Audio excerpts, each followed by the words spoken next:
Hello everyone. So today I'm going to do the postmodern writer who is George Orwell. He was the most important postmodern writer. So let's see all of his writings and discuss the important writings summaries. So let's start with George Orwell. Here is the picture of George Orwell. You can see George Orwell, the pen name of Eric Arthur Blair. So, George Orwell was the pen name, and his real name is Eric Arthur Blair, who was born in 1903 and died in 1950. Was a British author, journalist, essayist, and critic who is best known for his powerful and thought provoking works of fiction and non fiction. His writings often focused on the political and social issues, and his works have had a profound and lasting impact on literature and the way we think about the world. So, Orwell's writing always rebel against the power structure, the politics, and his writings has the profound effect and lasting impact on the reader and on English literature. So it now his writings are called classics. Some of his writings became classic. So here is an overview of George Orwell's life and contributions. Let's see. Early life and experience. George Orwell was born in Motihari, so note it down that he was born in India, in Motihari, during the British colonial rule, but he spent most of his early years in England.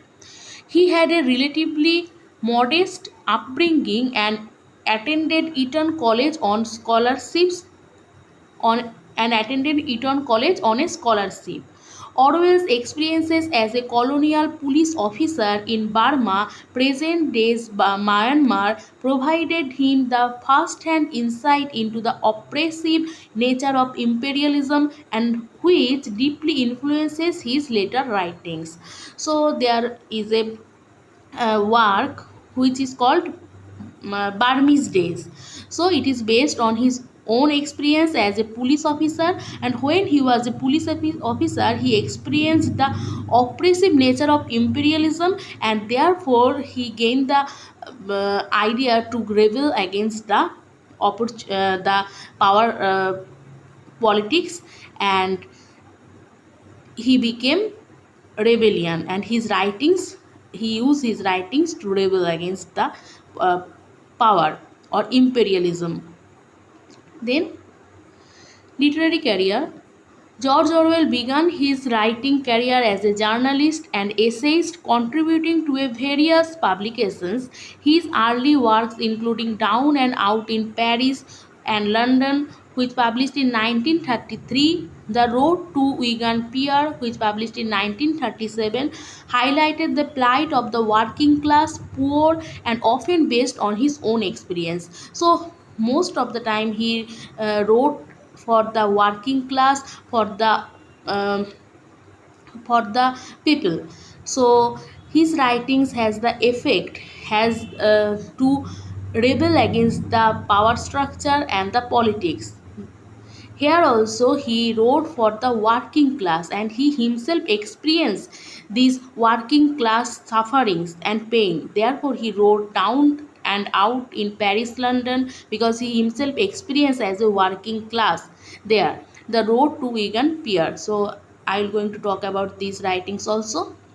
Then his most important writing, I think, Animal Farm, which was published in 1945, one of Orwell's most famous works. Animal Farm is an allegorical novella that uses a group of farm animals to satirize the events leading up to Russian Revolution of 1917. So note down this point that this allegory, Animal Farm, which was most famous writing of his, satirized the events leading to Russian Revolution in 1917, the subsequent rise of Stalinism, and the book serves as a powerful critique of totalitarianism, propaganda, and abuse of power. So his writings always criticize the totalitarianism, propaganda, and abuse of power. Then his other writing, which is 1984, was a classic, which published 1949, 1984, which published 1949. Orwell's dystopian novel 1984 is a masterpiece of political fiction.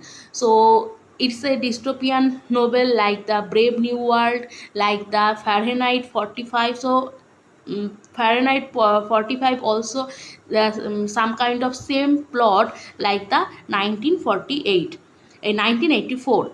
It presents nightmarish vision of a future totalitarian society ruled by Big Brother. The book introduced concepts like thought crime, double think, newspeak. So you can note down this word also. These are important. Into cultural lexicon remains a chilling warning against the dangers of authoritarianism and surveillance. So it warns against the dangers of totalitarianism, authoritarianism, and surveillance. Then let's see his political engagement. Throughout his life, Orwell was politically engaged and allying himself with democratic socialism, often criticizing both totalitarian regimes and inequalities of capitalism.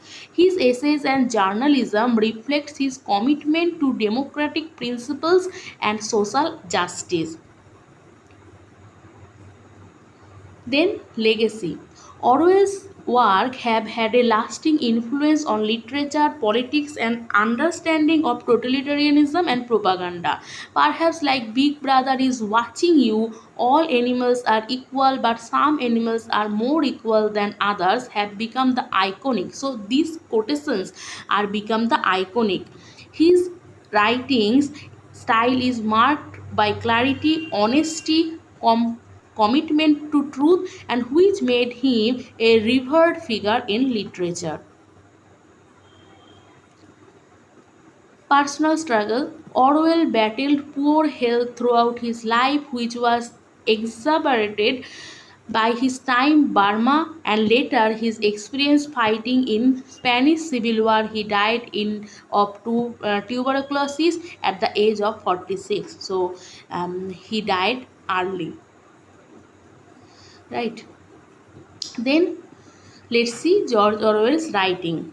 George Orwell's writing continue to be widely read and studied for their relevance to contemporary issues, including government surveillance, censorship, erosion of civil liberties, the commitment to truth, and his exploration of the consequence of the political oppression have solidified his place as one of the most literary figures of the 20th century.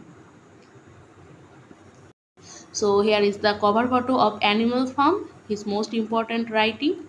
Let's see about the summaries of Animal Farm. Animal Farm is a Animal Farm is a allegorical novella published by George Orwell in 1945.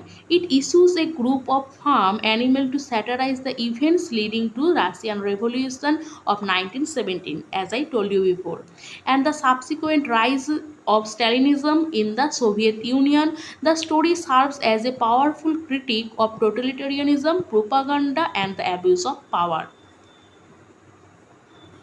Then see the summary. The setting. The story is set on Manor Farm. So you should note down this point. The story is set on Manor Farm where the animals are mistreated and oppressed under the rule of the drunken and irresponsible Mr. Jones. So here the animals are mistreated and oppressed under a drunken irresponsible farmer who was the owner of the farm and whose name is Mr. Jones. So note down the name. The animals, led by the wise boar, old Major, and gathered to discuss their grievance and dream of rebellion against the human tyranny. So what they decide, one of the leader of one of the old major of their group. One day he decide to discuss about their grieveness, and he gave them the dream that they can also rebel against the human tyranny, because they are suffering so much. The drunken owner did not give them good food, and they are suffer so much, so they have to rebel against the human tyranny. Here, as I say, that animal farm is an allegory, and here Mr. Jones is represents Mr. Jones is represent T. Sir Nicholas the second. So here I write it. T. Sir, you have to note it down. Nicholas second. So he represent T. Sir Nicholas second, uh, to whose regime the public rebel against. Okay, and here old major represent Karl Marx or Lenin. So he represent Karl Marx or Lenin, who was the leader and who gave them the speech, who provoked them to rebel against Tsar regime and become democratic. So then the rebellion. So what happened when the old major died? The old major's tiring speech inspires the one second. Okay, inspires the animal to overthrow Mr. Jones, and take control of the farm. After old Major's death, when he died, Karl Marx or Lenin, the leader of the communist party, died. The pigs there, two new character came. Who are they? Snowball and Napoleon. So Snowball and Napoleon led the rebellion, and the animals successfully drive human farm, renaming it Animal Farm. So after the old major died, Karl Marx or Lenin, they provoked them to rebel against human tyranny, and when he died, Snowball and Napoleon took his advice and rebel against human tyranny, human, and then they own the rebel, and then they successfully drive the human farms, renaming it as Animal Farm. So they renaming it as Animal Farm. Here Snowball represent Trotsky. You have to note it down. Okay, so here,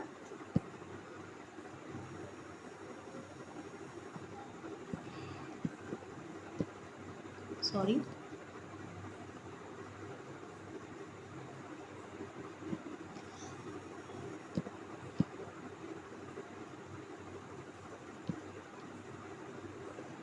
here Snowball represent Trotsky and Napoleon represent Stalin.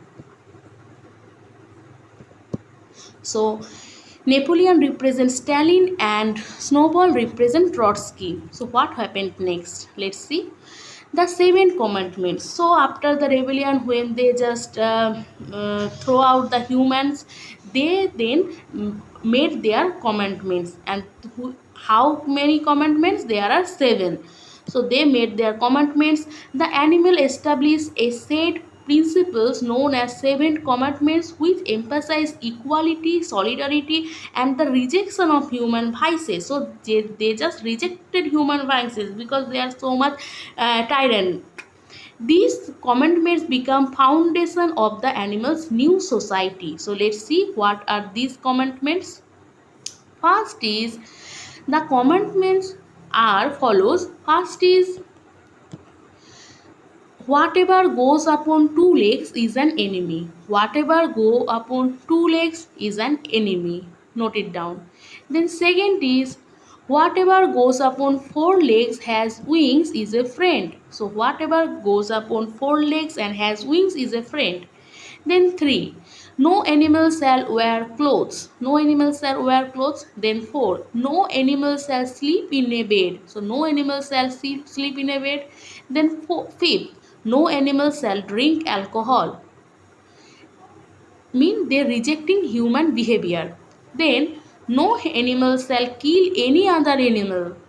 Then 7, all animals are equal. So these are the 7 commandments. You have to write it down. First is whatever goes up on 2 legs is an enemy. Whatever goes up on 4 legs and has wings is a friend. No animal shall wear clothes. No animal shall sleep in a bed. No animal shall drink alcohol. No animal shall kill any other animal. All animals are equal. So these are the 7 commandments. Then what happened? The rise of the Napoleon.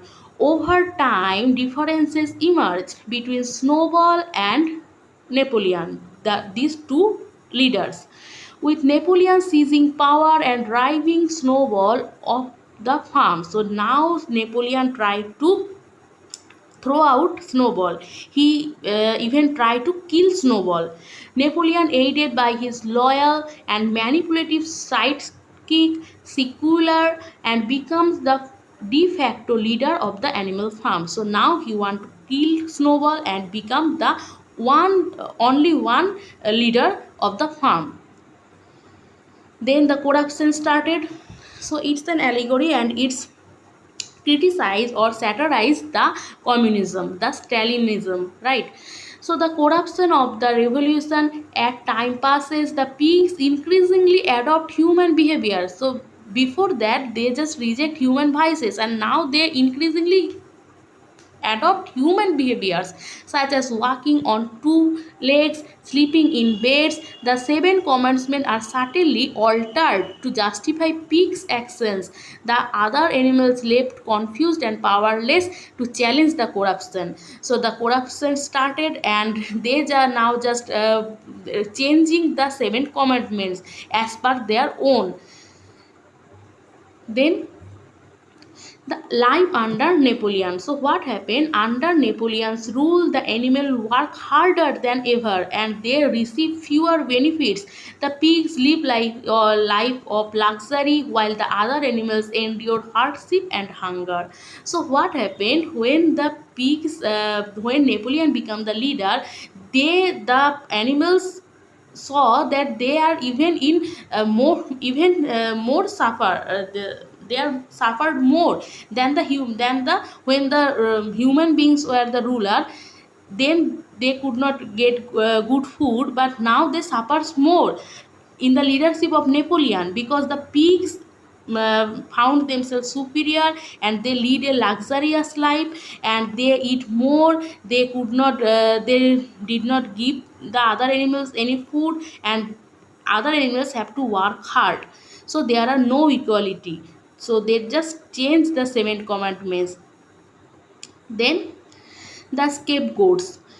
To maintain control, Napoleon uses propaganda and repression, blaming a fabricated enemy, Snowball, and for all of the farm's problems, the tactic keeps animal in fear and submission. So he just become a totalitarian leader and become himself a tyrant. Then the transformation of 7 commandments. Now they transform the 7 commandments, and the 7 commandments undergo series of revision, with each change serving the pig's interest. So what benefits the pigs? As per they change their commandments. The original principle of equality and fraternity are gradually abandoned. So the original principle of equality and fraternity is gradually abandoned. Then one second, okay. Then let me read the changes of the commandments. By the end of the story, the commandments have all been changed. So they changed the commandment totally. And what are they? 4 legs good, but 2 legs better. So they forget the principle of equality. So they said 4 legs are good and 2 legs better. Then mean human beings, like human beings, you can be better. Then no animal shall sleep in a bed with seeds. So they now changes that no animals can sleep with seeds. No animal shall drink all alcohol to excess. So no animal can drink alcohol to excess. So they just add it. Then no animal shall kill any other animal. All animals are equal, but some animals more equal than others. So these quotations are famous. These commandments are also famous. All animals are equal, but some are more equal than others. And no animal shall kill any other animal, but there are other sentence maybe add. So I have to check. Then let's see the tragic ending. The story progress. The farm's condition deteriorate and pigs become indistinguishable from the human they once opposed. The novel ends tragically with animals watching in horror as the pigs host a banquet with the humans, and a clear betrayal of the original principle of the rebellion. Then the final commandments, as I read it. Then the irony of Animal Farm. Animal Farm is powerfully tragic, and allegory highlighted the cycle of revolution of and tyranny. It underscores the dangers of absolute power, manipulation of language for political purposes, the ease with which idealism can be corrupted. Through its vivid characters and events, Orwell's novella serves as a cautionary tale about the potential for oppression and injustice, even in the pursuit of noble ideas. So it just criticized the propaganda, the totalitarianism, and Stalinism, and the communism. So let's see his another most famous novel, which is 1984. Then, in 1984 is a dystopian novel published by George Orwell in 1949. It is set in superstate of Oceania. So note down the name Oceania, a totalitarian society where the party led by the enigmatic figure known as Big Brother exercises complete control over every aspect of people's lives. The story follows the life of Winston Smith. Winston Smith is the protagonist here, a party member who begins to question the oppressive regime. So it is a dystopian novel and the dystopian world, and it is also a satire on totalitarianism, and the superstate name is Oceania. Then let's see it in chapter wise. First part, the world of Oceania. The novel opens in Airstrip 1, formerly known as England, a province of Oceania. Winston Smith, he was working in Ministry of Truth. So note down this, that he was working in Ministry of Truth, where he falsifies historical records to conform to the party's propaganda. Oceania is perpetually at war, and this state is at war with one other two superstates, which are they are Eurasia and Eastasia. So note down this name also, Eurasia and Eastasia. In exam, deep question are asked, so you should note down these names.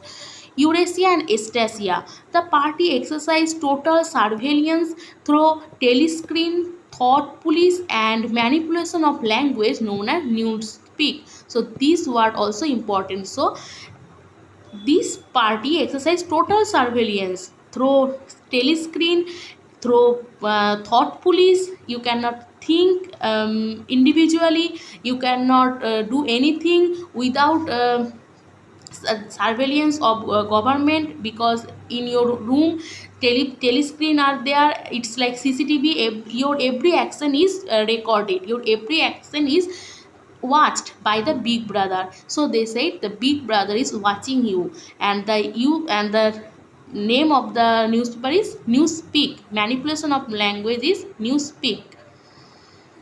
Then part 2, rebellion and love. So here you know that Winston is the protagonist here, becomes disillusioned with the party's lies and begins secretly rebelling against it by writing in a forbidden diary and having an affair with Julia, a party's member.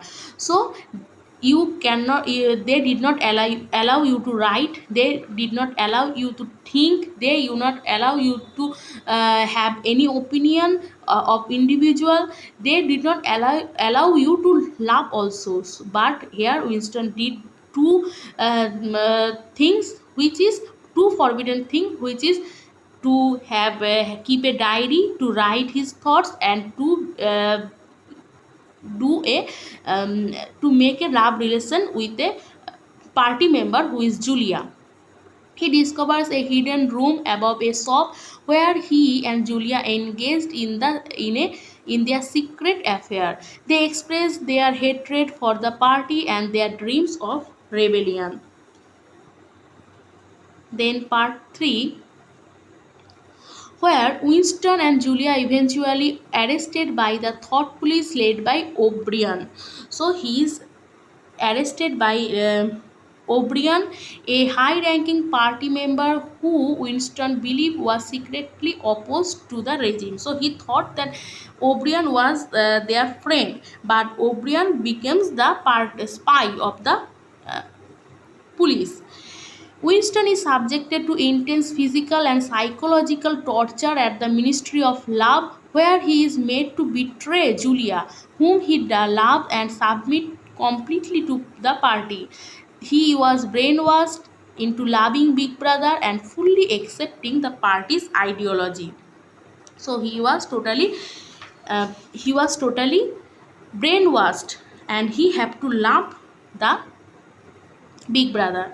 So if I read that how Winston is tortured. Winston pleads to do even murder and suicide to erode the power of the party. Julia and Winston are arrested, betrayed by Mr. Charrington, a member of the thought police. Winston is taken. So here Mr. I'm said that O'Brien betrayed them. No, Mr. Charrington betrayed them. They thought that he was their friend, but he was the spy.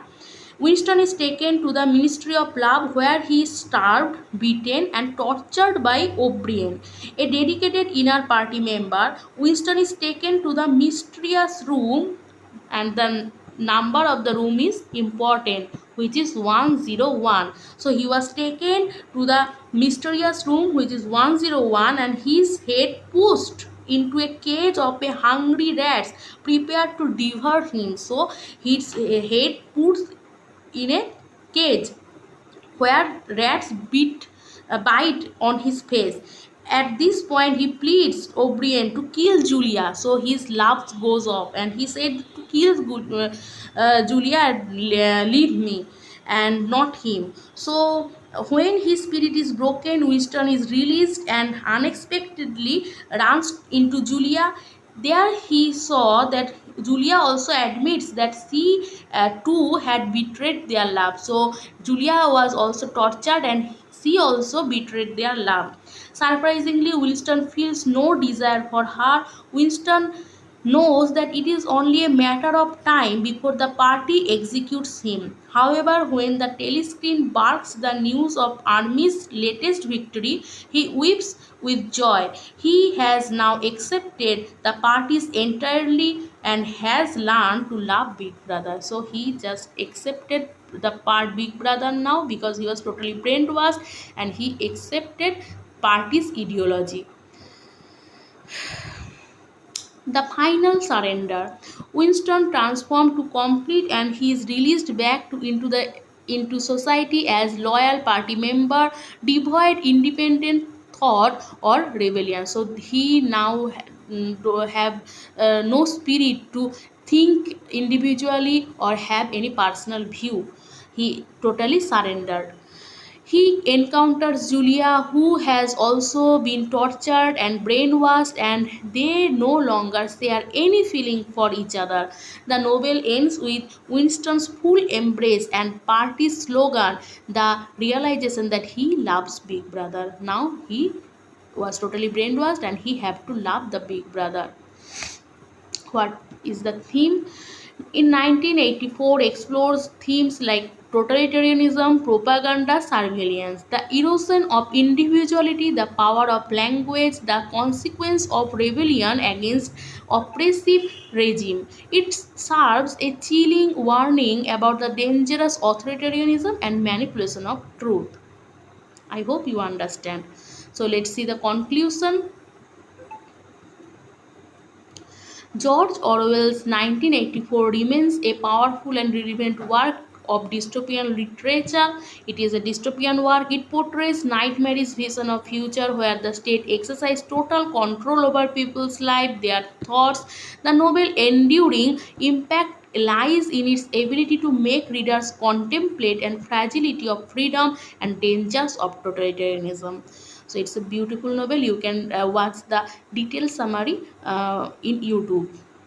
So there are some cover photos of his other writings. So let's read his other writing summary one by one. First is Homage to Catalonia, which was published in 1938, an autobiographical account of George Orwell's experiences as a social soldier during the Spanish Civil War, where he fought on the side of the Republican forces. The book provides insight into the complexities and disillusionment of war and explores his growing political conscience. So, Homage to Catalonia is an autobiographical account of Orwell's experience as a soldier in the Spanish Civil War, where he was fought of the Republican forces. So, this is about George Orwell's own experience of the Civil War.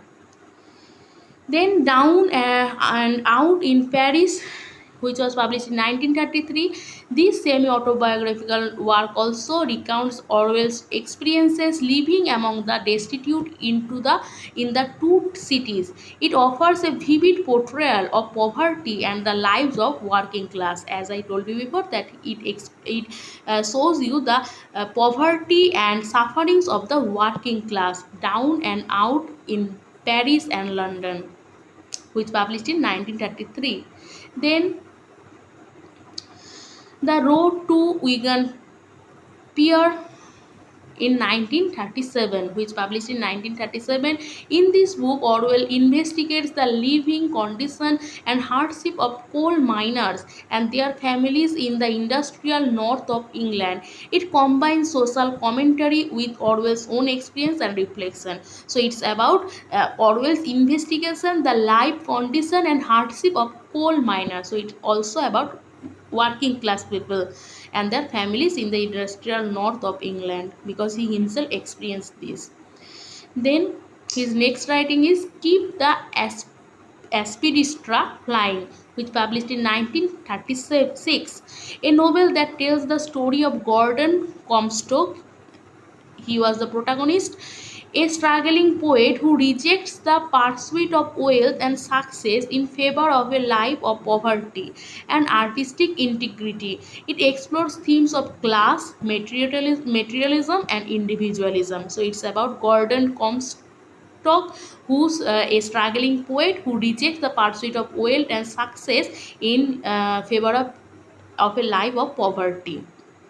Then Coming Up for Air, which published in 1939. This novel follows the life of George Bowling. So the protagonist is George Bowling, a middle-aged insurance salesman who becomes nostalgic for his pre-World War childhood. So he becomes nostalgic that how he used to live before the World War happened. It reflects the impact of social changes and loss of innocence. So he now lost his innocence and he became nostalgic. Here the protagonist is George Bowling. Coming Up for Air, published in 1939.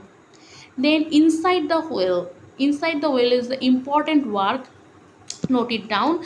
So, Inside the Well and Other Essays, published in 1940, a collection of Orwell's essays on various topics, including literature, politics, and his own experience.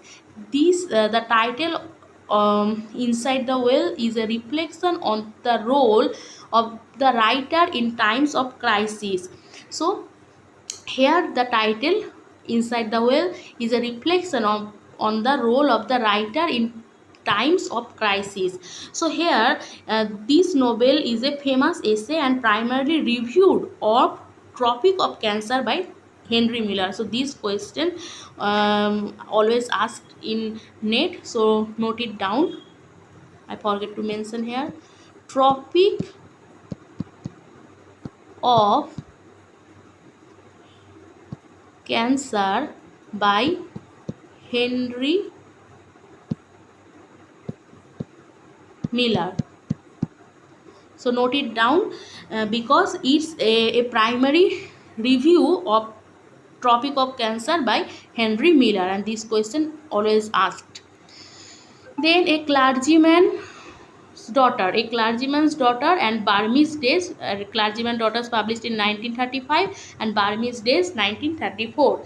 These two of George Orwell's earlier novels, which a clergyman's daughter exploring the life of vicar's daughter who loses her memory, and Burmese Days drawing his experience as a colonial police officer in Burma. Burmese Days and clergyman daughter are important.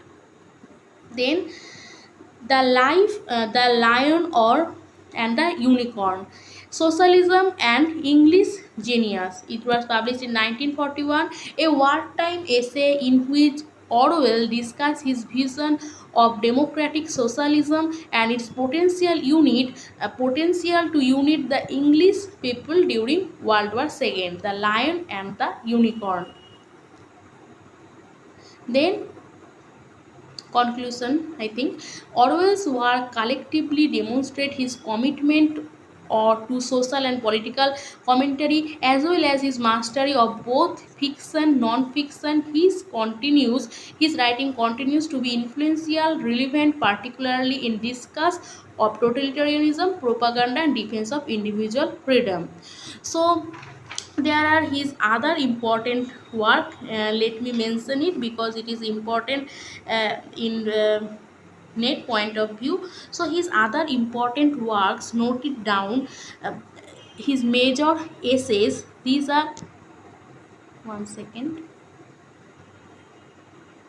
politics and the English language, politics and the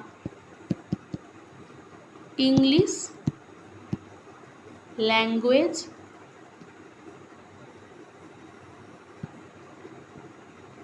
which published in 1946. So politics and the English language published in 1946. Then Why I Write, it was also published in 1946. Why I Write, which was published in 1946. Then Shooting an Elephant, sorry, Shooting an Elephant, which was published in 1950. So these are his most important essays. You have to note it down, and you can search it also. I will mention it in my PDF, and you can get the PDF from my Telegram channel. You can join. I will share the link in the description box. So I hope you will like it, and if you have any queries or anything you want to say, you can write in the comment section. So thank you for giving your time. Thank you. Bye.